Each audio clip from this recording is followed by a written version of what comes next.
No, because several years ago, the Tiger Lillies had done a show called Shock-Headed Peter, and I got to know these guys and they had.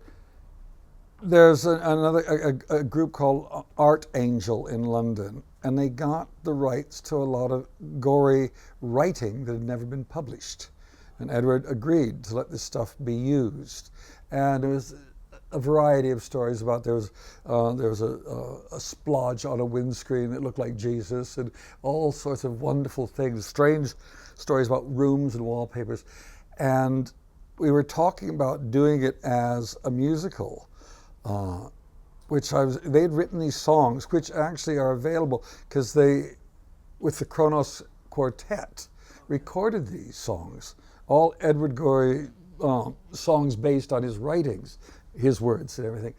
And I thought, oh, how do we tie all of this together? And I basically thought, let's do a play that starts with a dance of death in reverse, where you see people coming out of the graves and then death taking them all, dancing backwards to an old people's home. And then the whole thing is about old people dying, because then we go back the other way.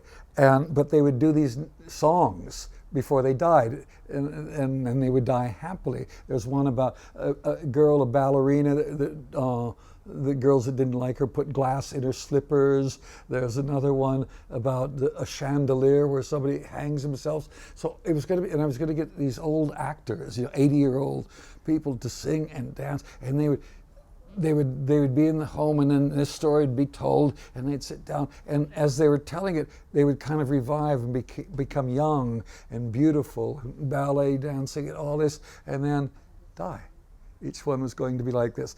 We never got it all together. It still floats around in my head as a possible thing because the songs were so good, so creepy, and with Gorey's words were wonderful. So